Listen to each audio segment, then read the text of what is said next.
Vamos lá, começamos o capítulo com One Piece e todas as obras da Jump com seus trios principais na capa, menos o mangá de Eiichiro Oda que vem com seu quarteto, Luffy, Chopper, Zoro e Sanji. Na capa do capítulo temos uma história de capa com Nami recebendo um convite do Sanji para ir ver as estrelas lá fora, lhe dizendo que elas brilham tão lindamente como ela. Mas Nami recusa o convite, dizendo que já tinha visto as estrelas mais cedo, dando um buta fora no cozinheiro, recebendo um leite junto com a carta, referenciando ali um vácuo. Mas vamos então para os Goroaces, e se você não quer acompanhar essa parte do vídeo, pode pular para 4 minutos e 20 ilhas afundadas. Então, além dos Goroaces, essa história de capa possui uma mensagem interessante. Os Goroseis carregam um kanji de estrelas, ou seja, Nami sentada em um trono, como Musama já se aconselhou com os Goroseis. Se analisarmos o som do kanji de estrelas, Roshi é um kanji que carrega o som também de morte. Sabo conheceu bem como é lidar com os Goroseis e também com Imu, a forma como a morte caminha ao lado deles. Vamos para os Goroaces dessa capa e temos como destaque nela muitas coisas como Nami, Sanji, Tinta, Cadeira, Estrela e Vaca. Começamos com o Goroace de Nami. Lá no capítulo 73 vemos a chegada do monstro marinho Momo, que tem o formato de vaca, o mascote dos piratas Arlong. Antes caçando a Nami, agora é servo leal da pirata, como visto nessa capa. O Goroace de Sanji nos leva ao capítulo 362, com o título de Maré Baixando, algo bem contrário deste capítulo. O Goroace de Tinta nos leva ao capítulo 19, com o título de Akuma no Mi. Lembre-se que Tinta é uma característica ligada a Imu-sama, assim como o hipopótamo que está na capa do capítulo 19. Tinta também nos leva ao capítulo 169, capítulo esse que é a introdução de Crocodile, o ex-Shichibukai, também é um dos lados da moeda de Imu. Lembre-se que 69 é a representação de Ing Yang e a forma da luta de Luffy e Imu. O Goroace de Cadeira nos leva ao capítulo 14. Luffy está na capa com vários morcegos e como um Conde Drácula. A figura do Ji brilha no nosso protagonista como um mistério relacionado a esse nome. Seria o Ji conectado diretamente ao Drácula? Já o Goroace de Estrela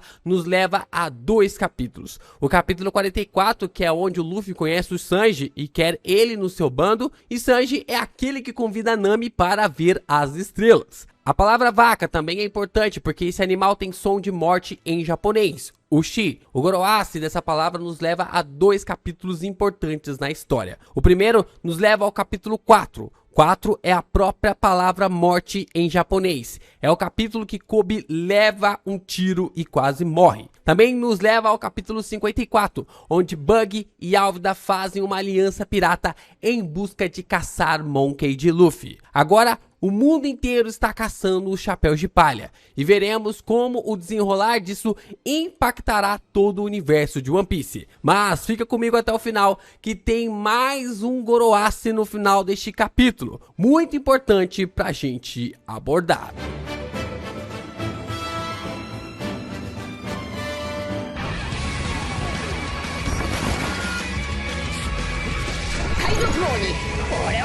Yo, Geekins, aqui é o LP e vocês estão no canal do Geek Brasil. Fiquem ligados porque esse vídeo contém spoilers do capítulo 1089 do mangá de One Piece. Sim, pessoal, que saudade que eu estava de fazer as análises do capítulo de One Piece, dos Goroaces. Estamos realmente aqui falando e comentando aqui no canal. Vamos então falar aqui sobre esse capítulo que tá algo fantástico. Que capítulo introdutório para realmente começarmos com tudo nessa nova jornada, né? Nesse circo de Egghead, logo depois de você deixar o seu like, se inscreve aqui no canal, ajuda a gente a continuar crescendo cada vez mais aqui na plataforma, compartilhando os nossos vídeos, e você também pode se inscrever lá no Vida de Geek. A gente tá sempre falando lá de séries, filmes, animes, jogos, gameplays. Amanhã tem vídeo novo lá no Vida de Geek, então você pode acompanhar por lá também os nossos vídeos. Então clica aí no link da descrição e se inscreva.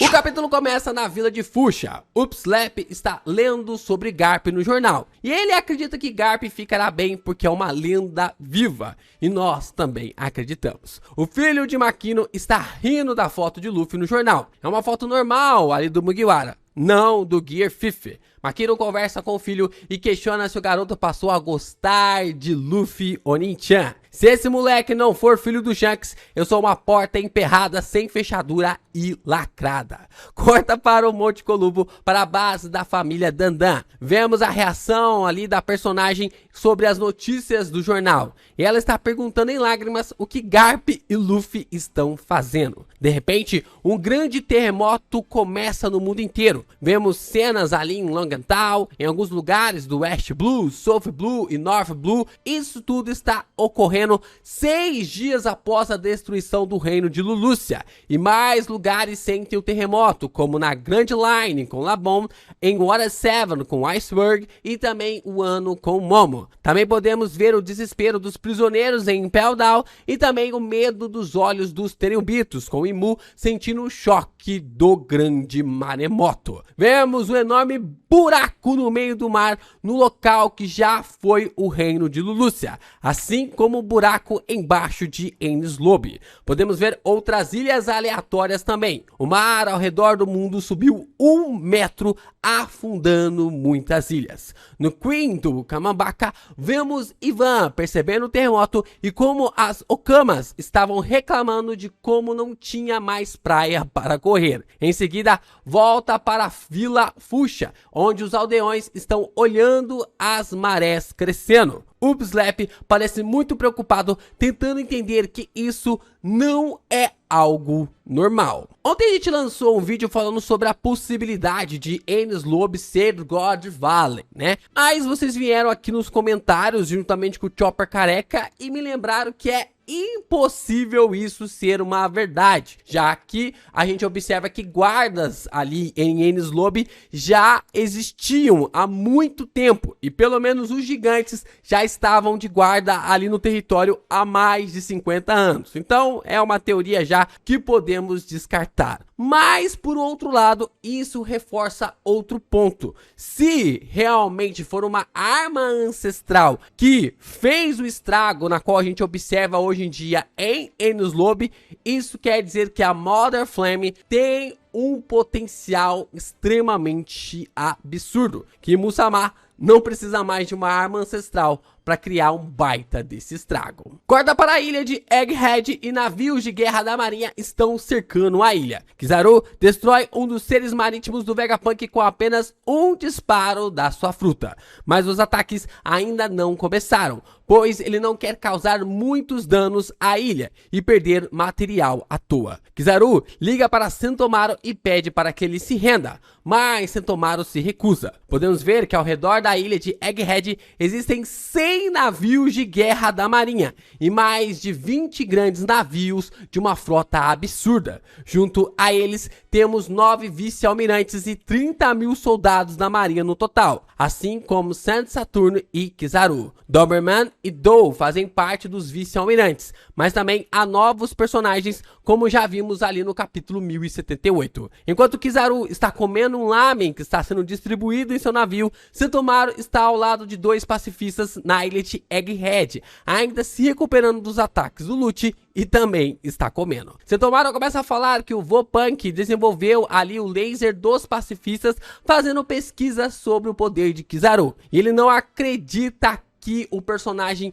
está vindo para matar o Vegapunk. Vemos um pequeno painel do flashback do jovem Kizaru demonstrando seu raio para o cientista Vegapunk um pouco mais jovem e a criança Sentomaru. O guarda-costas de Vegapunk está empolgado, enquanto Kizaru está sentado no chão, atirando raios com seus dedos para cima. Kizaru diz que infelizmente não pode protegê-lo das acusações de pesquisa sobre o século vazio, e que no final ainda precisa obedecer às ordens. O almirante então reclama que Lute não conseguiu completar a missão do assassinato de Vegapunk. E assim ele mete um: se o Aspira não conseguiu, a pica sobrou pra mim. São Saturno aparece e ele ele está fazendo uma refeição e está dentro do seu quarto. O vice-almirante Doberman entra e relata a situação geral. Podemos ver então uma recapitulação de tudo aquilo que aconteceu em Egghead e onde estão todos os personagens no formato ali Chibi. Ele explica que os 6 corpos do Vegapunk estão juntos com o corpo principal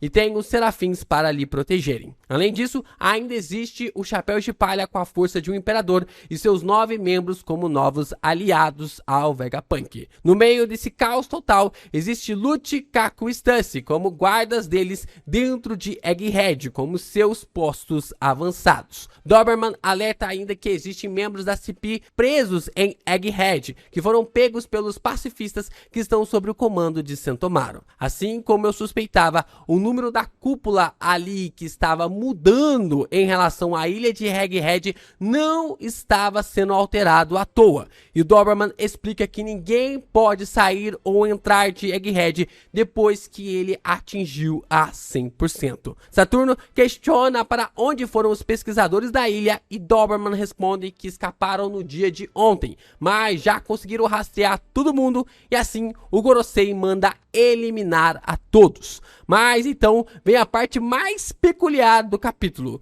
Doberman avisa Saturno, de uma forma a lhe tratar como um deus, de que Bonney está na ilha. Saturno sabe que Bonney é a filha de Kuma e diz que ela é apenas uma criança e que devem deixá-la em paz. Curioso, né, esse ponto de que a Bonney seja alguém ali que o Saturno não quer eliminar, né? Ela é uma pirata. E a gente se pergunta por quê, né? Por que ele não quer eliminar? Será que ela também é uma Tenryubito? Será que ela é uma descendente ali de uma Tenryubito? Isso demonstraria até um certo ponto de que se a Bonney for realmente ali alguém como um dragão celestial, isso já passa para nós uma mensagem do porquê que o Shanks, sendo um pirata, não é caçado pelo governo mundial e tem acesso ali aos Goroseis. Será que também pode ser uma promessa que ali os Goroseis fizeram ao Kuma para deixar a sua filha em paz ou coisa do tipo? Mas a questão que fica é, por que o Saturno tá cumprindo essa promessa, né? Por que ele tá realmente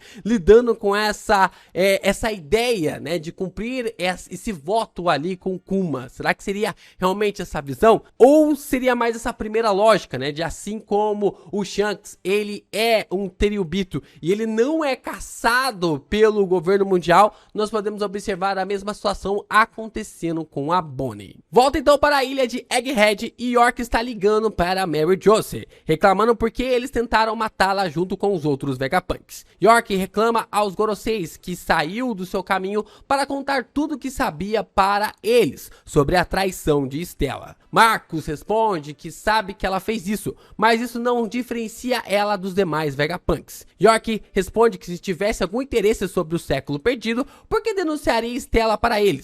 E o mesmo concorda com a garota. Ethan Baron diz que ela fez bem em sobreviver por muito tempo e questiona se a CP0 fez uma visita a ela e sobre o que aconteceu com o Chapéu de Palha. York diz que o fato dela estar conversando com eles já demonstra o real resultado do confronto e que ainda possui os serafins sob o seu controle, mostrando ser a vitoriosa e sobrevivente de uma batalha que durou de um dia para o outro. York então confronta os Goroseis sobre o porquê está cercada e se isso quer dizer que se trata de uma guerra. Peter diz que na verdade eles mudaram de ideia, visto que ela fez em Egghead, isso quer dizer que ela pode ser capaz de replicar a Mother Flame. York então revela que foi ela quem enviou a arma para os Goroseis. E assim, os anciões começam a falar e quase abrem a boca demais quando a Vegapunk questiona quem que quer a arma, para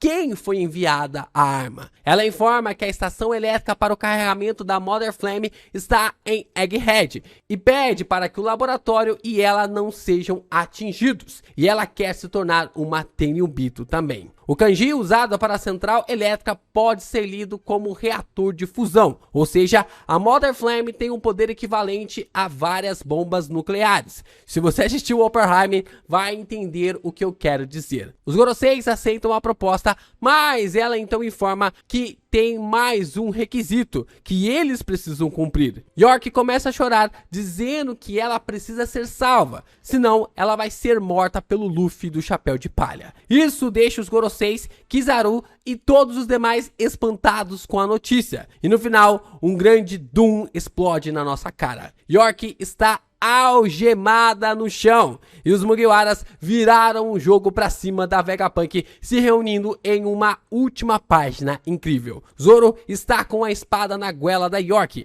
enquanto a mesma o chama de maníacos, e Nami responde que agora sim ela havia entendido tudo. Jinbe observa ao fundo comendo, enquanto Luffy diz que não entendeu nada, comendo assim mais carne. O plano da York começou com ela comendo carne e terminou com Luffy comendo carne na frente dela. Sanji chega ao fundo trazendo mais lanches pra galera, enquanto Lute está no meio deles com uma carinha de: cara, como eu queria entrar nesse bando, ou se eu entrasse nesse bando maluco, não seria uma má ideia. Luffy questiona o que interessa mesmo é usar York como escudo agora, e Bonnie está mandando ver na pizza, questionando se a ideia toda é criar um incidente de cerco. Frank e Chopper estão comendo ao fundo, com o Usopp sendo revelado como grande portador das notícias de York. Stella está ao lado, entendendo o que aconteceu, e Brook surge surpreso com as informações que recebeu. Mas as coisas se tornam ainda mais interessantes quando reparamos que Nico Robin não está na sala. Se a Mugiwara desapareceu, isso é um sinal de que vem bomba no próximo capítulo. E assim, meus amigos, assim se forma o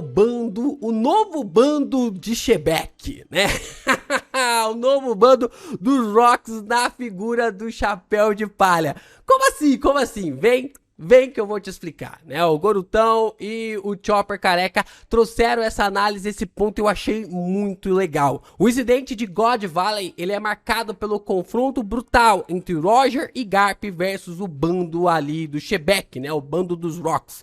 Isso porque o bando de Shebeck sequestrou Tenryubitos e dessa forma gerou essa grande confusão, esse grande combate capaz de apagar uma ilha inteira, né? O agrupamento dos Rocks foi capaz ali juntamente com o Roger e também o Garp de apagar toda uma ilha. E assim nos leva ao Goroace de Shebeck, que dá no capítulo 1089. Assim como o bando do Shebeck entrou em guerra por causa dos Tenryubitos, o bando do Luffy agora está no cerco por causa de uma Tenryubito. Isso porque agora, com a York sendo uma Tenryubito, os Goroseis não podem matar ela e devem resgatá-la a todo custo. A morte da York seria uma vergonha para eles, já que a mesma agora pertence aos Santos de Mary Joyce. É assim que o incidente de God Valley será replicado ao incidente de